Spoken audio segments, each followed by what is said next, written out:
For the stars, the house by the sea.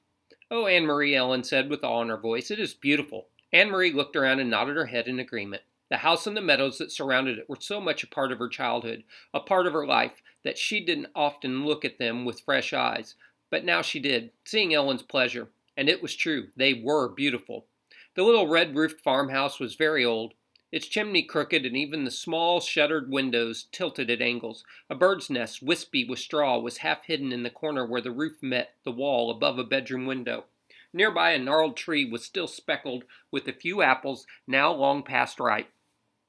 Mamma and Kirsty had gone inside, but Anne Marie and Ellen ran across the high-grassed meadow, through the late wildflowers.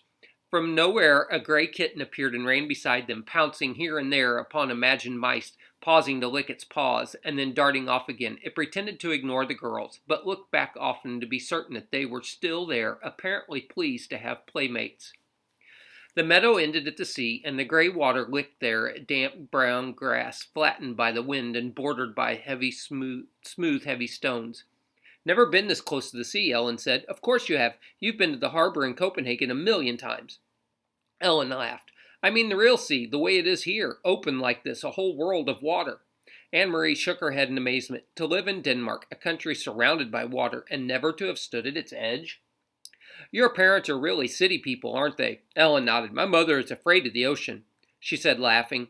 She says it is too big for her and too cold. The girls sat on a rock and took off their shoes and socks. They tiptoed across the damp stones and let the water touch their feet. It was cold. They giggled and stepped back. Anne Marie leaned down and picked up a brown leaf that floated back and forth with the movement of the water. Look, she said, this leaf may have come from a tree in Sweden. Could have blown from a tree into the sea and floated all the way across. See over there, she said, pointing. See the land way across there? That's Sweden. Ellen cupped one hand over her eyes and looked across the water at the misty shoreline that was another country. It's not so very far, she said. Maybe, Anne Marie suggested, standing over there are two girls just our age, looking across and saying, That's Denmark. They squinted into the hazy distance as if they might see Swedish children standing there and looking back. But it was too far. They saw only the hazy strip of land and two small boats bobbing up and down in the gray ruffles of separating water. Wonder if one of those is your Uncle Henrik's boat, Ellen said. Maybe. I can't tell. They're too far away. Uncle Henrik's boat is named the Ingeborg, she told Ellen, for Mama. Ellen looked around. Does he keep it right here? Does he tie it up so that it won't float away? Anne Marie laughed. Oh, no. In town, at the harbor, there's a big dock and all the fishing boats go and come from there. That's where they unload their fish. You should smell it. At night they are all there, anchored in the harbor. Anne Marie, Ellen, Mama's voice came across the meadow. The girls looked around and saw her waving to them. They turned, picked up their shoes, and began walking toward the house.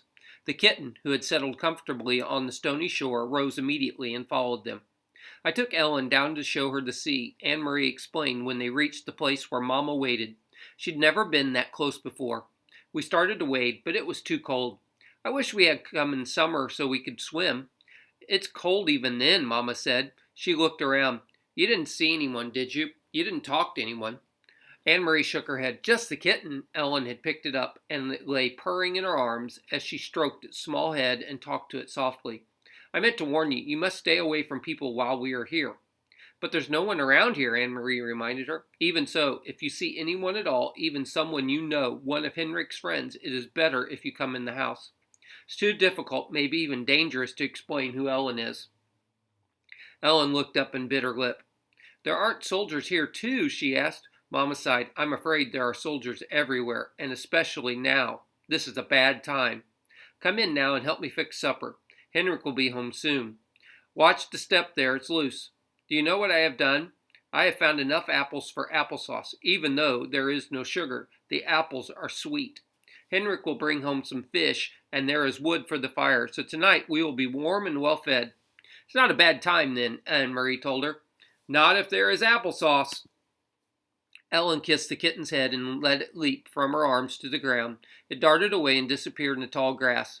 They followed Mama into the house. That night the girls dressed for bed in the small upstairs bedroom they were sharing, the same bedroom that had been Mama's when she was a little girl.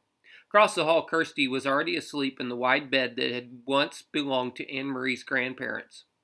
Ellen touched her neck after she had put on Anne Marie's flower-sprigged nightgown, which Mamma had packed. "Where's my necklace?" she asked. "What did you do with it?" "I hid it in a safe place," Anne Marie told her. "A very secret place where no one will ever find it. And I will keep it there for you until it is safe for you to wear it again." Ellen nodded. "Papa gave it to me when I was very small," she explained. She sat down on the edge of the old bed and ran her fingers along the handmade quilt that covered it. The flowers and birds faded now and had been stitched onto the quilt by Anne Marie's great-grandmother many years before. "I wish I knew where my parents are," Ellen said in a small voice as she outlined one of the appliqued birds with her finger. Anne Marie didn't have an answer for her. She patted Ellen's hand, and they sat together silently. Through the window they could see a thin, round slice of moon appear through the clouds. Against the pale sky, the Scandinavian night was not very dark yet, though soon, when winter came, the night would be not only dark but very long, the night skies beginning in the late afternoon and lasting through morning. From downstairs they could hear Mamma's voice and Uncle Henrik's talking, catching up on news. Mamma missed her brother when she hadn't seen him for a while, Anne Marie knew. They were very close. Mamma always teased him gently for not marrying.